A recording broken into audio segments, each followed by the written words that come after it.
The creative kind of industries and occupations together, they make up around $13 billion of the economy, which is about 4% of GDP, which may not sound like a lot, but it is actually quite significant because no one industry is going to be all of it, right? And so what we see with the creative industry is that it's probably got bigger reach than you might think.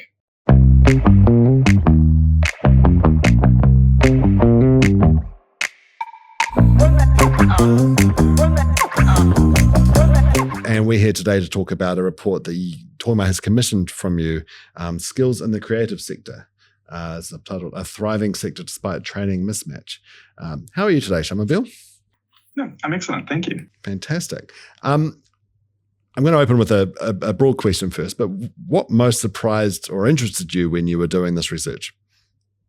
Well, two things. The first was around just how productive the industry is. As you know, in New Zealand, we have a crisis of productivity. There's been very little progress over the last decade, but the creative sector really surprised me in terms of just how productive it is, but also how much it is improving over time. So that was the first thing that surprised me. The second thing was around the skills thing. Of course, that's what we were looking at specifically. But what we found was we actually train a lot of people in creative qualifications. So a lot of people are getting the training and education when it comes to creativity. But very few of them are turning up in the creative industries or creative occupations. And so what it seems like is we're getting it about right in terms of giving people access to the skills when it comes to creativity, but we're not meeting the needs of the industry. That mismatch was a real surprise to me. I think with possibly the most difficult part for the system at the moment is that the time it takes to develop a qualification and introduce it and have it delivered by a provider can take up to 3 years. And with a lot of the creative and technology industries that we're working with, game development, screen, post-production, etc., the pace of change in those industries far outpaces the ability for an occupation to keep up. Last year, for example, I think it was last year, we were talking about prompt engineering being the thing that all tech people needed to pick up, right? And now natural language processing has kicked that to the curb before we'd even started designing what an engagement process to figure out what needed to go into that qualification should look like. So absolutely. And I think there will be some things that the system will always be too slow. I think we need to recognize that these big formal systems will always be slow to adapt, and there will always be alternatives that will try and fill that gap. So the wider education and training system can't hope to fix all of it, but I think we have some solutions that can help. So micro-credentials can be, relatively speaking, quickly developed, quickly deployed, and quickly redesigned. And that requires a wider infrastructure, but one that's constantly willing to change because its entire purpose is to be responsive to the needs and the context that it's operating in. So I think these things are possible, but we need to have that voice of industry at the top table to say, look, we need these kinds of skills today, and we need it quickly because of these reasons. And also, we might not need it in a year's time. But it's still worthwhile because those skills will make us more productive, and it's part of the stepping stone of how we improve the efficiency and performance of our people and our businesses. And education cannot simply be about education attainment on its own. The reason why we train and educate people is so that we can have people who have choices in their life and businesses that are successful. Those two things are the ingredients of a prosperous society, and we need to think ahead to that success of higher incomes, better jobs, and better businesses. Skills are essential to long-term public value. That's really what we're talking about. Is the reason why we want to give people education and training is because those skills will make them, their businesses, and society better off. Fundamentally, the reason why we invest in skills is for a more prosperous New Zealand. And for creative skills in particular. This is it. And whether it's in the creative industry or not doesn't really matter. Yes. The wider perspective is still that. It's not because of, I want you to be an engineer. I want you to be a really good person doing the job that you want to do for a business that does it so that we can all be better off. Yeah. So, Shamubeel, in the analysis, you showed that the economic impact of the creative sector, as you say, those working in creative industries and those working in creative roles, to be about $13 billion a year, and that was using 2022 data. Could you put that into some perspective for me, please? Yeah, look, in the creative kind of industries and occupations together, they make up around $13 billion of the economy, which is about 4% of GDP, which may not sound like a lot, but it is actually quite significant because no one industry is going to be all of it, right? And so what we see with the creative industry is that it's probably got bigger reach than you might think. Similarly, a lot of the creative sector is unseen because there is so much volunteer work and other things that go on. And when you add that in, it's probably even bigger and closer to about $19 billion and about 6% of the economy. And it invites us to sort of think about the role of the creative sector, not just as something that's nice to have, but actually a really important part of not just society from an arts and creativity perspective, but a real engine of economic activity that creates good jobs, that creates good businesses. And the more of those we can do, the better it is. And the jobs number is also, I think, quite impressive. I think sometimes GDPs and billions of dollars are hard to kind of relate to. But there's something like 90,000 people who are in creative work. That's quite a lot of New Zealanders who are working in their professional capacity in the creative industries and occupations. You also mentioned that the export value of creative sector as a commodity is $3.6 billion a year, which puts us in the top 5 commodity exports for New Zealand. It surprised me. Yeah, look, I mean, it's always really difficult to compare exports because, are we going to compare it to just dairy, meat, and forestry, or are we also going to include tourism? So the definitions can vary. But the reality is that what we wanted to show was that if you put it in context, this is not a small industry. It is not a small thing. It really does contribute massively in those ways that we think about our traditional industries. So, it's a little bit bigger than fruit exports in New Zealand. And fruit is big, right? So when you think about our exports, our kiwi fruit and apples, that's very visible to us. Whereas creative exports quite often is a little bit invisible because it'll be games, it'll be movies, it'll be those kinds of things that are just a little bit harder and less tangible. But nevertheless, what we can see in the data is it does add to New Zealand's prosperity. You suggest in your report that New Zealand would benefit from a coordinated long-term creative skills strategy. So why do you suggest that? What problem is that solving? Well, the reason I think why we need to have a skills strategy for the creative sector is at the moment, we're very good at creating people with creative skills, but not people with creative skills that are being used in creative industries and occupations. The purpose of creating those skills can't only be to give people qualification, it must also meet other needs. And at the moment, that connection bit is not being realized.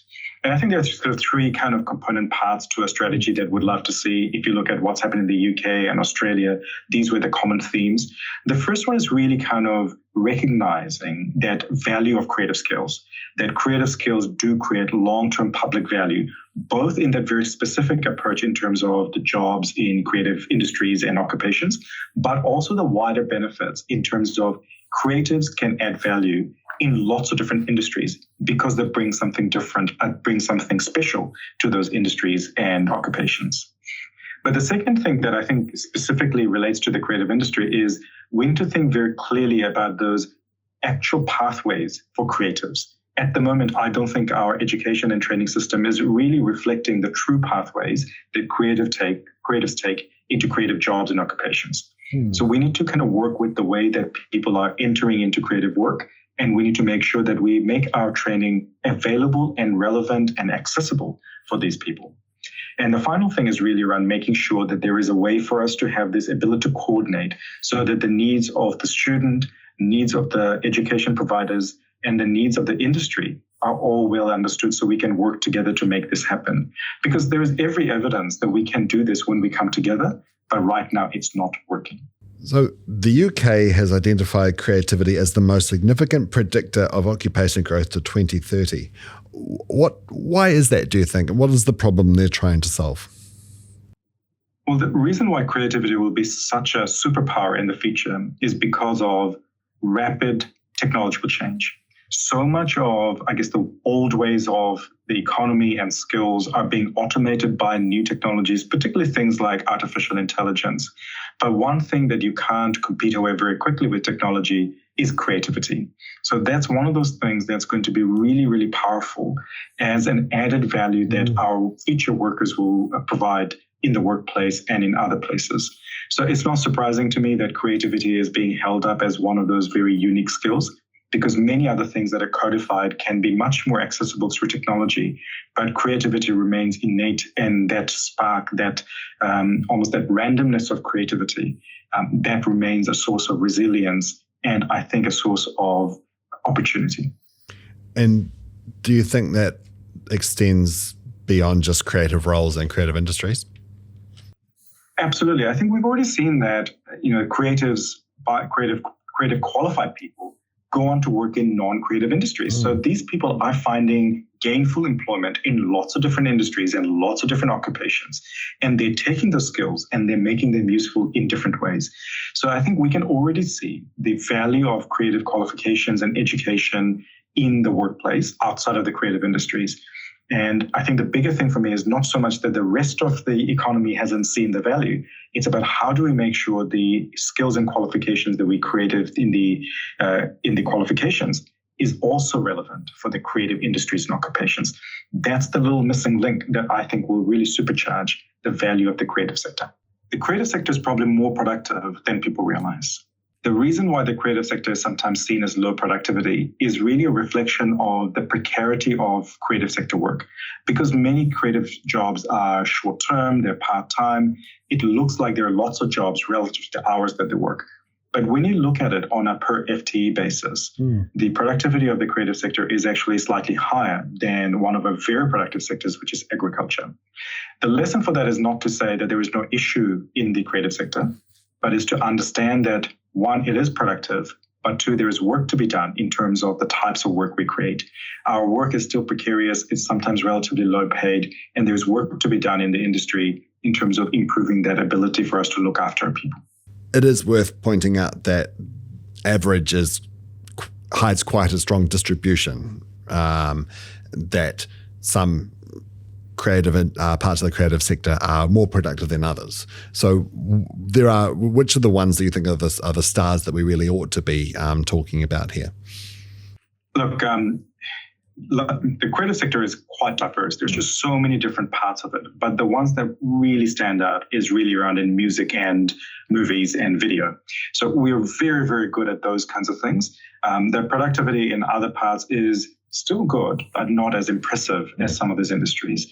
One industry that kind of misses the cut here because of the availability of data is the gaming industry. But from the partial data that we have, that sector is absolutely knocking it out of the park. So we've got some really great examples of niche industries that are extremely productive, creating amazing jobs and amazing profits for the businesses as well. So we do have some very diverse performances within the wider creative sector.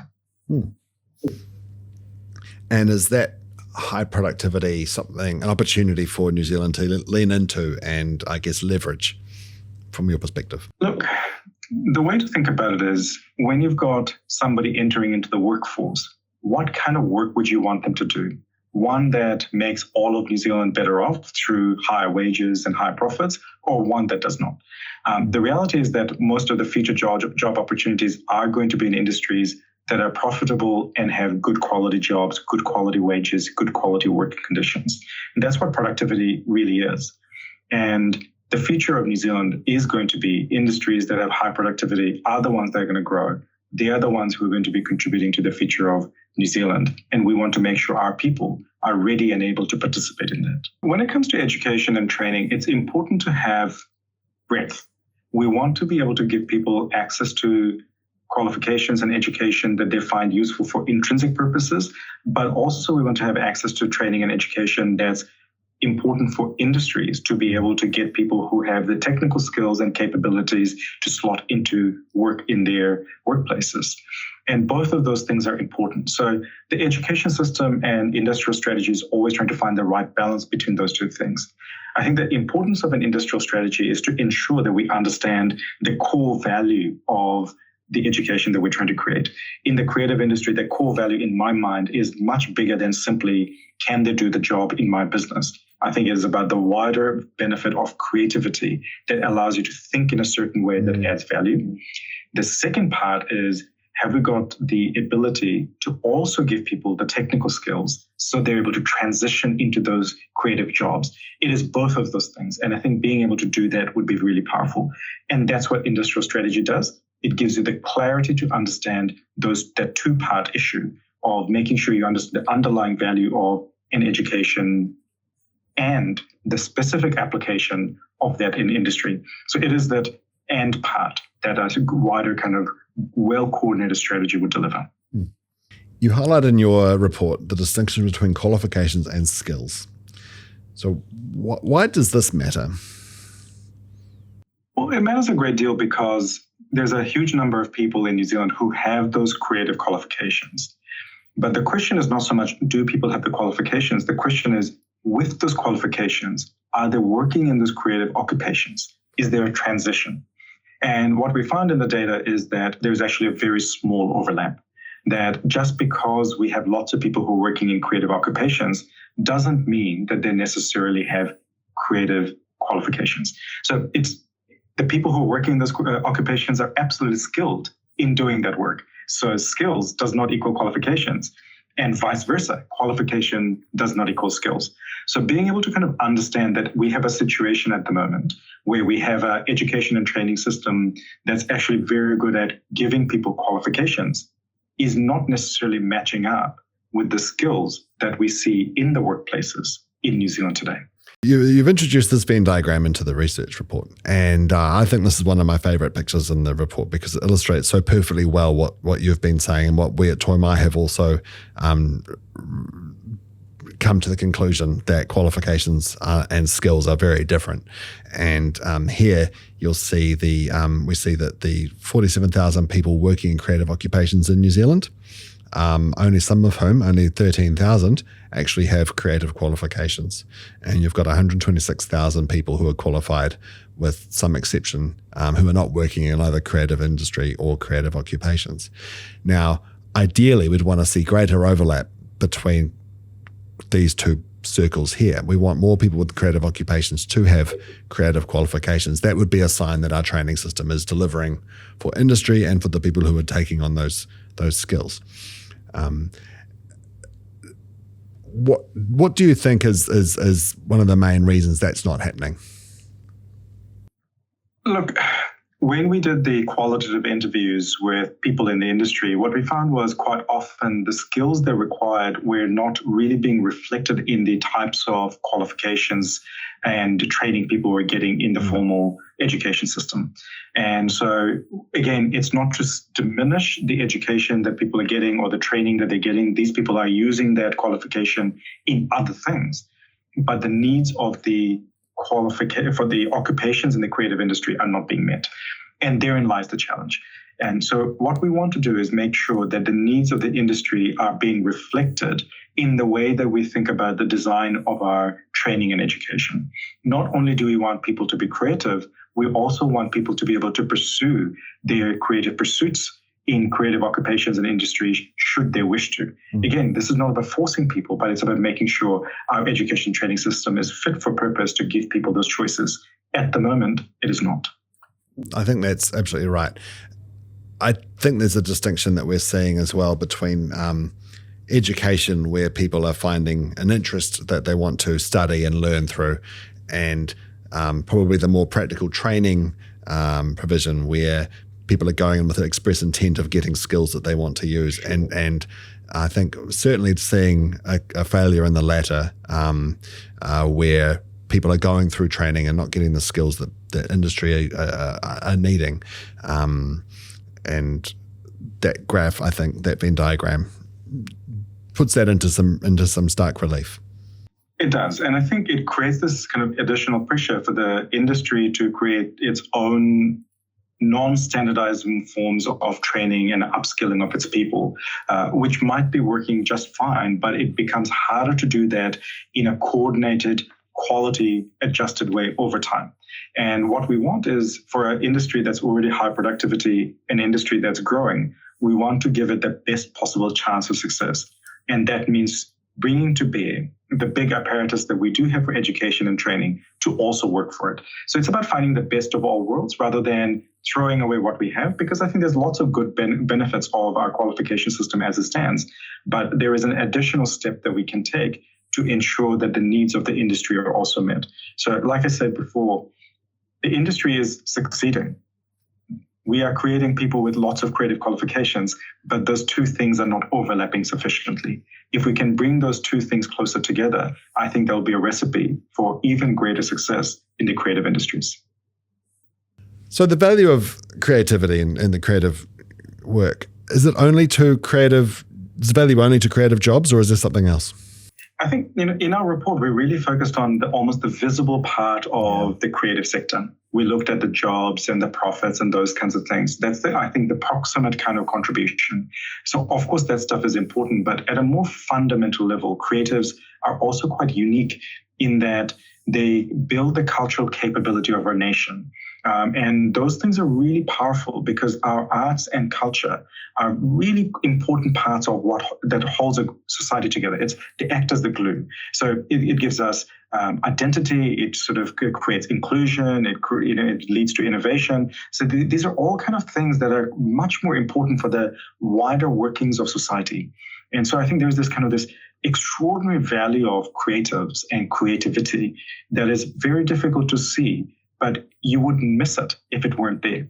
And therein lies, I think, one of those big opportunities in the creative sector, particularly because we find ourselves in New Zealand and around the world in a place of reducing social cohesion, increasing discontent. And in this environment, the creatives are really, really critical actors in, one, showing the state of where we are, but also creating safe spaces where we can have those difficult conversations and find ways to come together.